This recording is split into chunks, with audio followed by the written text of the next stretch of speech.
Welcome back to the Naked Marriage Podcast. We are Dave and Ashley Willis. On this podcast, we address the truth about sex, intimacy, and lifelong love. Today, we have got a super important conversation with a really remarkable lady who's Ashley's going to tell you all about, Christina Avallone. Mm-hmm. And it's helped us. She has encouraged us. And I think, well, I don't want to give too much away, but just stick around. I want to share one review before we get going, because this review refers back to our summer series that I would love for you to go back and listen to if you haven't. This one was left July 1st by Nettie102216. Said, blessed by the summer series, 5 stars. They say, so challenged and encouraged by this series, the reminders of the wisdom found in God's precious word is great. Your podcast is so helpful in our marriage, and it's giving us biblical advice and help. Please keep up the great content. Love that. I love it. Thank you. Thank you for that. And again, this past summer, we did Summer of Scripture, 66 days in a row, one short episode from each of the 66 books of the Bible. We created this to be something that could be evergreen. You could listen to it 20 years from now, and God's word's timeless, and it's still going to be relevant. So if you have not, go back and listen. They started in June 2023, and they go through the summer. Check that out. I think those might be the most important episodes we've ever made, because it just points back to the truth of God's word. But today's episode is something super special as well. Sweetie, tell us who we've got. So we are talking to Christina Avallone. She is a mother to 2 grown daughters. She is an author, a speaker, and an advocate when it comes to having a healthy relationship with technology. Yes, we all need. Yes, we all need it. We actually met her in person at one of our EXO marriage conferences, and she handed us her book called Thriving in a Digital World. She's also written some curriculum for parents and for schools. You guys, you're going to love this conversation. It's one of those that is going to lead you to more conversations. Even if you are just, married with no kids, or if you're married with kids, you can learn so much. So let's dive into today's episode. Well, Christina, welcome to the Naked Marriage Podcast. We've been so looking forward to our conversation with you. Me too. It has been a conversation, especially getting to see you at the EXO conference. So I feel like I know you guys, and I've read your book. Yeah. So I love just having this opportunity. Thank you so much.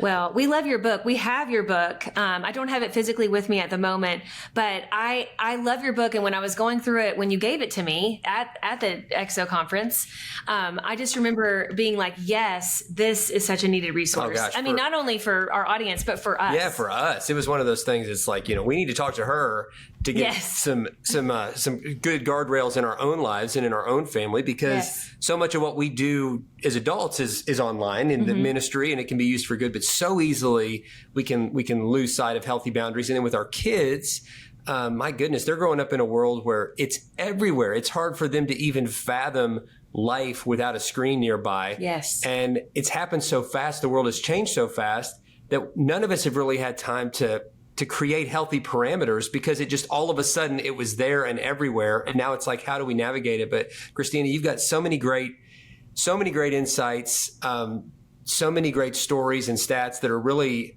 sobering and important to talk about. I love the quiz in your book to kind of how to know if you're addicted, which is also uncomfortable, because like none of us think we have a problem. Then you look at that and you're like, oh my gosh, I need to go to like a TA meeting, a Technology Anonymous meeting, and just stand up and say, I'm an addict. What do I do for help? And but you also have so much hope and practical insight on, okay, how do we navigate the situation? So we just want to take a step back and really let you share, because your insights are so rich. A lot of people listening right now or watching right now, they're kind of like we are. They're caught up in using their phones and tech for everything, and their kids are doing the same thing. And we're all trying to figure out how to get a little more balance with that. So teach us, Christina, like, what do we do? Excellent. I love that opportunity because it's fun. I just spoke at our local high school. I spoke to 14 ninth grade health classes. Oh, wow. And it was funny. My daughter said to me before I did it, Mom, you're going to be exhausted. And I thought, I won't be tired. My voice was tired. My body was tired. I said to the school afterwards, I see in my future a nap. Yes. But it really, I wrote, in addition to my book, Thriving in a Digital World, last summer, a lot of people asked me, are you doing anything for schools? Nope.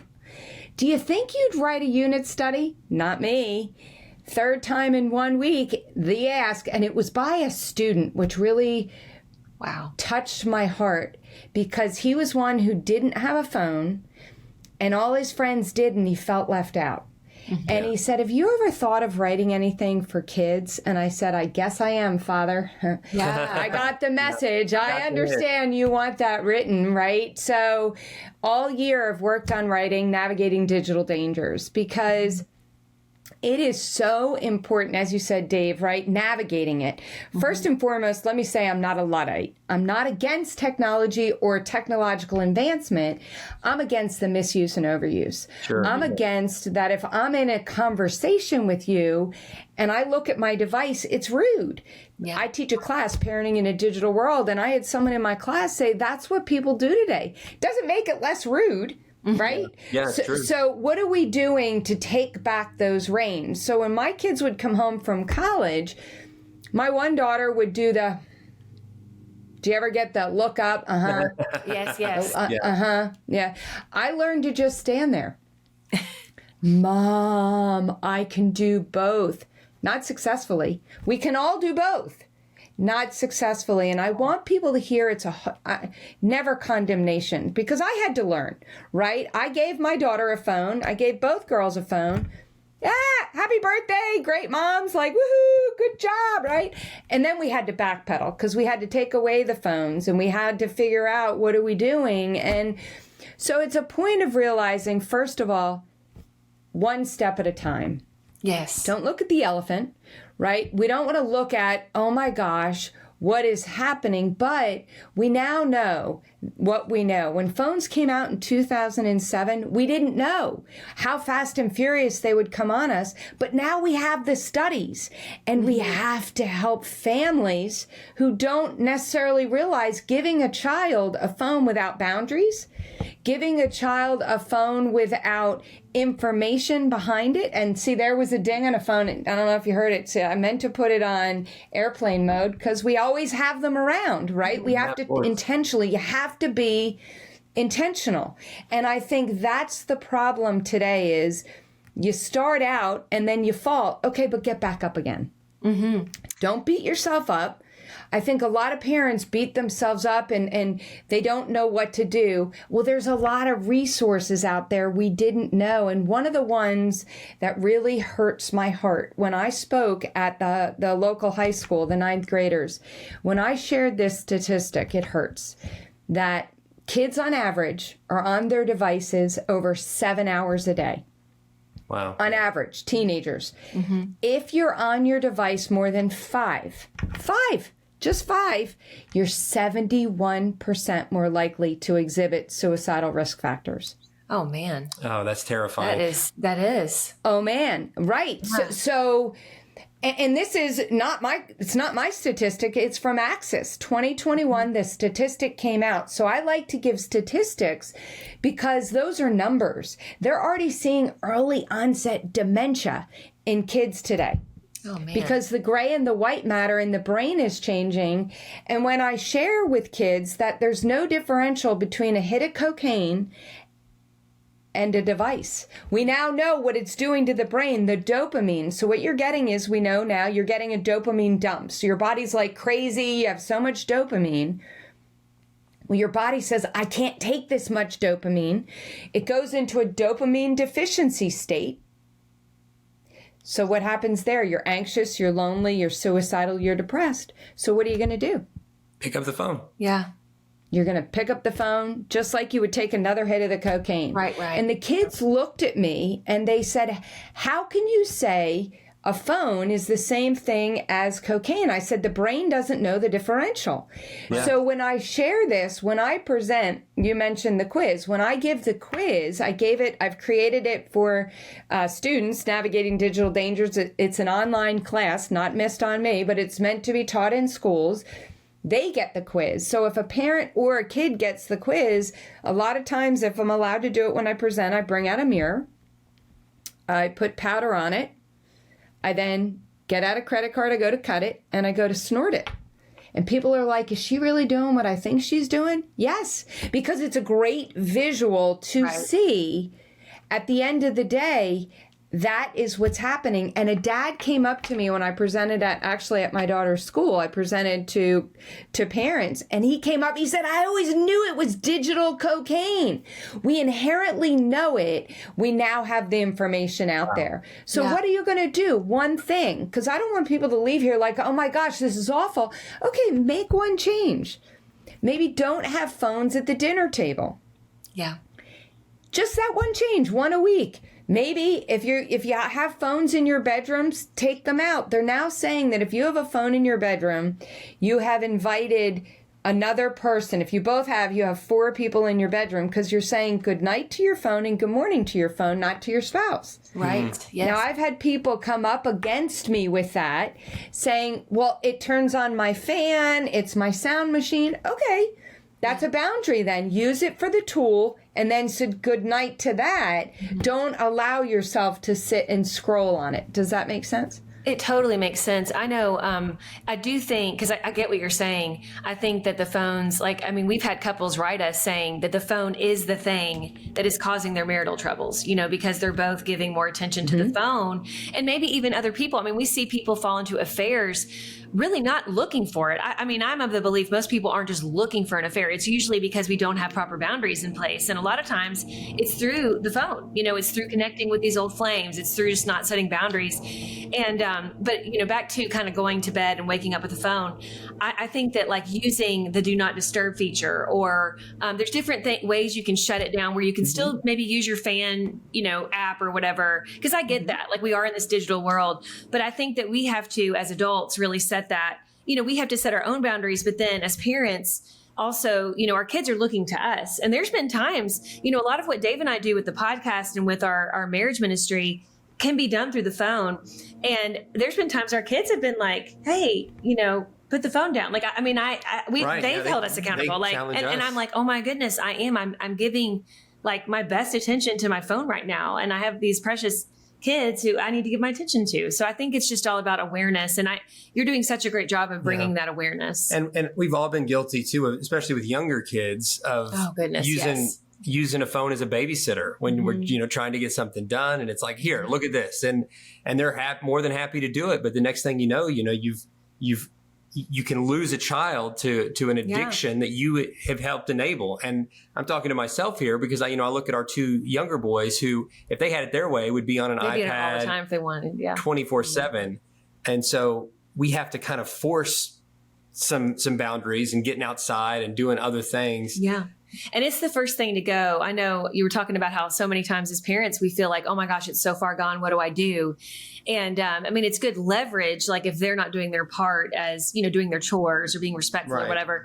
But I think it goes even beyond that. And I love your image of just the cocaine image. I know with younger children, especially with older children, they know what, teenagers know what you're referencing. But with younger children, I've tried to explain to my younger ones, listen, I'm not taking this away from you because I don't want you to have fun. It's because you change. When you've had too much technology, I see a change in your behavior. And so I would love to hear your thoughts on talking to when I say younger kids, I mean elementary school age. Our kids don't, in our house, they don't get phones, their own phone or anything until they're a young teen. But they do get to use an iPad. And so, they're not on, it's they're not on it all the time, obviously, but they get certain times a day where they get to use an iPad. And so, it's the way they connect with their cousins, right? They connect with cousins in another state. And so I see the good in it where it can be a connection point. But I think it's hard sometimes with the younger children. Obviously, as parents, we can just say no. And that's what we do all the time, and give the parameters. But I think it'd be great to have some kind of image to help them understand. You know what I'm saying? Do you have any thoughts on that? I do. So let me back up to why I'm going to go where I'm going. So last summer, I remember reading an article which prompted the unit study about how you have to teach the why. because otherwise, to your point, if you just say no, no, no, they're going to find a way, right? Exactly. The stricter the parent, the sneakier the kid. Yeah. So that's why I wanted to teach the why. Day one in my unit study is about addiction and dopamine. If we don't teach the kids what's happening to their brain, when I shared with the kids that we don't know in 20, 30, 40 years, if you're already seeing early onset dementia, are you going to remember where you live? Are you going to know who your parents are? Yes. Are you going to know your name? I don't know that. Like cigarettes, they didn't know, and we don't know. So a friend of mine years ago, this was eye-opening to me because my kids were past this. Her kids would be on YouTube Kids. Yeah. And she said they'd get off that and they were nasty. And so the premise of my book, which goes along with my unit study, is you have to have boundaries. You have to have tools in place, and you want to still teach digital etiquette. And the etiquette of that is, well, you just caused a problem. So therefore, we're going to have to set the boundaries. So maybe there are technology contracts out there nowadays that, well, this is what we're doing as a family. We want to treat each other with kindness, love, and respect. And you just hit me. I had someone come into my class, the first class I had. When she would tell her son to get off his device, he would hit her. He was a gamer. But average games are meant to last 48 hours. So she had to learn, right? She had to put the tools in her toolbox. 8 weeks in my class, she realized, okay, I have to set the boundaries, tools in place, and teach digital etiquette and have that conversation. You're having, Ashley, that conversation with your kids about this is what we're going to do as a family. Yes. We're going to love one another. We're going to respect one another. We're going to care about each other. And I'm for you, not against you. Yes. Because the problem with kids today, they don't know, especially as, these kids, I've read a statistic, 1 in 5 girls are sharing inappropriate pictures. 1 in 10 boys are. Wow. I mean, it's awful. Mm-hmm. But they don't know if then someone asks for more pictures or money, I don't have a safe person to go to. So if you start when they're younger, teaching the why, teaching what's happening to the brain, and eye doctors don't want you on longer than an hour, teaching chiropractors are saying, the technique, what's happening, God is going to hold me one day accountable for what I've taught you. And so therefore, if I see your behavior, your demeanor, your continence change, I have to say, wait a minute, I have to put the brakes and say, this isn't the right time for you. Because we now know once you've opened that door to addiction, if they're not going to get it in technology, they're going to find somewhere else to fill that bucket of addiction that they've opened up. Sure. And I mean, that's a very sobering, but an important reality we need to understand as parents, because, I think that's why, again, I love your imagery, because I think as parents, we need to realize how much power these hold, how much these little devices, if you're watching, I'm holding up my cell phone, how much they hold, not only with us as adults, but with kids, and how addicting they really are. And I think that, I love how, Christina, you're giving us handles to say, okay, we can do this. We can help chart a new course in our family, and also not look at it as just the devil, my kids tease me because I'm usually the one who sees that behavior, and then all of a sudden I'm laying down the hammer, and they're like, you say everything comes back to it being about technology. And I'm like, well, it usually is. Usually when you're acting out, it's because you've been on it too long, or because whatever, the game didn't go like you wanted, or, and so I'm like, a lot of it does come down to that. And that's why we can't let this rule us. And when we do take it away, if they've been on it too long, they act like a little junkie that you're taking their drugs away. I mean, which is scary. It's scary to think that they've gotten to that point. And then it goes away even longer because you're like, right, you got to detox, this is not good. Yeah. You got to detox. And so we've been trying to send our 2 younger boys, they each did a camp, or Chandler, our 11-year-old, has done two or three different camps this summer where they're not going to have no technology. Like Boy Scout camp and church camp, and just, it's like, get outside like kids used to do, and have a childhood. But I think sometimes though, we just don't know. We don't know how to help our kids see what they're missing. Yeah. By always being on, because all the other kids are. It's not like go outside and play with the other kids, because the other kids are on their phones somewhere too. And so it starts with our kids, but it's like, I don't know. Like, I wish there was a way to kind of just collectively help within our own communities, kids play again in ways that didn't have to lean back on technology. Do you have any suggestions for that? Because I mean, we try to cultivate that kind of stuff. Like, here, go swim and ride your bikes, that sort of stuff. The stuff that I would have been thrilled to do as a kid, but their default, just as a culture, it seems like they want to go back to the screens as soon as they can. Is there a way to help them kind of reset their own thinking? I personally think it's a point of, because it is tough today. My kids are past this, right? So I think you have to get to the parents, and that's why I wrote the book first. And that's why there's questions at the end of each chapter. What I recommend is parents come together with your kids' parents, and do a small group, because then you're all on the same page. That when the kids come to my house, no phones, but when they go to your house, no phones, because if the third parent, it's lapsy lazy, whose house are they going to? Right. So there are so many options now. There's something called Log Off. Kids have created, it's either an app or I think it's an app, Log Off, and it's kids telling kids to log off. There's now wait until the 8th, and it's if you have 10 kids in the school district, right? But what I recommend in for me is I have kids come to my class now, so it's not just for parents, because when kids come and that goes back to the why. When kids come to the class, I had a girl come in with her parents with that, that look, right? I don't want to be here. I have to be here. Week 1, hated it. Week 2, still wasn't really happy. But I will tell you the greatest gift, week 3, she came up to me and she said, Mrs. Avallone, thank you. I had no idea. So that's when I wrote my book, the publisher said, who are you hoping to reach? The world. Because everybody has, one of these little phones, Everybody, if you don't have a phone, you have an iPad or a Chromebook or something. And the pandemic exacerbated what was already happening. It didn't create it. It was already there, So I recommend sharing to watch the movie, The Social Dilemma. If you haven't seen it, you have to see it, because there are a lot of people trying to fight what is going on. Those that created the likes, and it was on Pinterest, they're trying to go to Congress, say we have to put limits on this. So what I would recommend is to parents, hey, let's come together. Have you noticed, open the conversation, have you noticed your kids, their heart is sad, or, they're more on here than here. And I'm reading a study. Have you read this study? Or anytime I educate parents on the statistic of 71% more likely to exhibit suicidal risk factors, their countenance change, They're sad to hear that.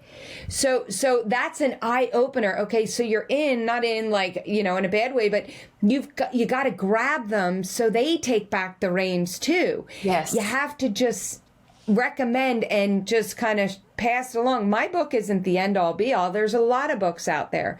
This is what God put on my heart to share, but it's a point of realizing we have to, in order to have that next generation, we have to make changes. Yes. And it's something that I'm grateful to be on the podcast, to share for your listeners, to be able to be on different ones around the country in order to say, wait a minute.